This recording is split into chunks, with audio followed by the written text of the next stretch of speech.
Hey, what's up you guys, it's CaboosXBL bringing another Batman v Superman video, and today we're going to be talking about a brand new interview that surfaced online via the Daily Beast with none other than the director of Batman v Superman Dawn of Justice, Zack Snyder. Now, in this interview, he talks a lot about the future of the DC Cinematic Universe, some things about the villains in Batman v Superman, as well as whether or not we saw some spoilers in the latest trailer for Batman v Superman. So let's dive deep into this interview, at least some of the things that I found most interesting. If you want to see or read the entire interview, it's going to be linked in the description. It is from the Daily Beast, so let's get right into it. The first thing that Zack Snyder talked about was, of course, the things that people found spoilery in the latest trailer for Batman v Superman. Now, before we get to the quote, I do want to mention that I can sort of now understand where people are coming from, in that they thought they saw spoilers, or they felt they saw spoilers in the latest trailer for Batman v Superman. Originally, I was just very in denial about it. I was like, come on guys, really? Like, read the title, look at the synopsis. There's all these signs that lead to the fact that they weren't showing anything we didn't know about, or we didn't even think about in that latest trailer. And then I kind of looked at it in that people just want to see Batman vs. Superman right now. That's what they want to see. You know, that is the main event of this movie, and the Dawn of Justice is the dessert. And I totally understand that now. I can understand to an extent where people are coming from. I still believe in my mind that we didn't see spoilers. What we saw was what they wanted to show us, and this is what Zack Snyder has to say about that. He goes, I know what's in the movie, so I know there's other stuff. And he continues on saying that he wrestled with Warner Brothers about showing Doomsday in specific. So this is what he said about that. We had a long conversation about just taking ownership of that, of giving it to the audience in a controlled way that I felt was consistent with the escalation of the campaign. Reading that, to me, is almost like a translation of, we didn't want this thing to leak. This was something that was a part of our movie that we haven't shown yet, and we didn't want it to leak online in some crappy quality or through some, third party that's controlling some sort of marketing for the films, whether it's like a Doomsday puzzle for Batman v Superman or something, right? They didn't want that thing to leak out there. They wanted to take ownership of that and just show the audience, hey, this is the villain of our movie. This is something that's happening in our movie. And I can totally understand that, because especially if he was able to convince Warner Brothers, a freaking multi-billion-dollar company, to want to do something like this. I don't know if they're multi-billion dollars, maybe like in the hundreds of millions, something like that. I don't know. But the point is if he was able to convince Warner Brothers, like, hey, listen, we got to take ownership of the fact that Doomsday is in our movie. This is something that has already been rumored online. So before it leaks, before something bad happens and it gets out there to the public, let's just own it and show it to the public. I can understand that. I can see where they're coming from, especially because showing the villain of your movie isn't necessarily a spoiler. And I've seen people who don't even like the trailer that agree with that. I think what people found most annoying with the trailer, people that disliked it, was seeing Batman and Superman working together, which I can understand, but that's another topic for another day. So let's continue on with what Zack Snyder is talking about in this interview.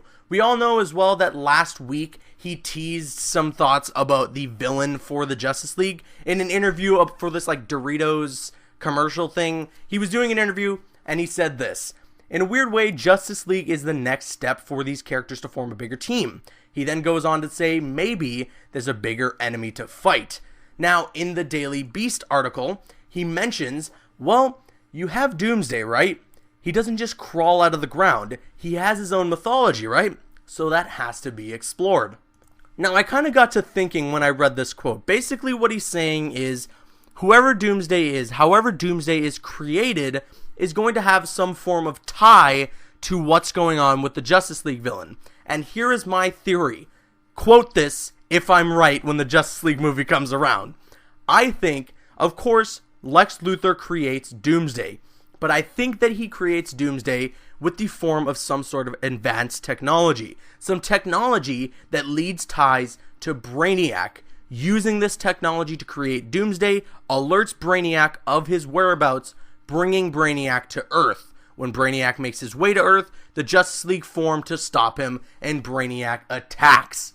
That is my theory on what the hell is going to happen in Justice League Part 1. I don't know. There's so many things that could happen. I don't think they're going to bring Darkseid, obviously, because it's a part 1, part 2. So I'm pretty sure Darkseid is going to be saved for this grand finale, I guess you could say, even though they're probably like just starting when they do Justice League Part 2. But yeah, I think Justice League Part 2 is where they're going to do Darkseid and everything like that, and that's going to be like the ultimate battle for the Justice League. So I think Part 1, it's like, you know, we're going to hit you with an appetizer, and then the main course comes in Justice League Part 2. But yeah, that's my theory. I think Lex Luthor, he's going to be using some sort of advanced technology to create Doomsday, using this technology, which has ties to Brainiac, alerts Brainiac of this technology being on Earth. Brainiac comes to Earth, the Justice League have to stop him. That is my theory. Quote me on it. If 2017 rolls around and that's what happens, I'm a freaking genius. But yeah, there's some more stuff that Zack Snyder talked about within this interview. Again, about the fact that Doomsday appeared in the trailer. So he said this: "To us, it really made sense to give Doomsday to the audience now. I really wanted to make the audience a promise that, though I'm super excited and happy and fulfilled by the conflict of Batman and Superman, there's also a bigger world to start to think about." That to me is the quote that kind of sold the idea of Doomsday appearing in the trailer for me. Because it's like, you know, yeah, we have Batman versus Superman, but at the same time, this is the movie that sets up the Justice League. This is the movie that is the anchor to Justice League, or I don't know if that's the right word to use, but it is the next, or it's the first step to the Justice League, because the Wonder Woman's not going to set up a Justice League film. Maybe there'll be some sort of mini tease at the end, but you're not going to see the Justice League form by the end of the Wonder Woman film, because the Wonder Woman film seems to be a prequel to the entire Batman v Superman Justice League saga. So it's going to be Batman v Superman Dawn of Justice that's going to set up Justice League Part 1.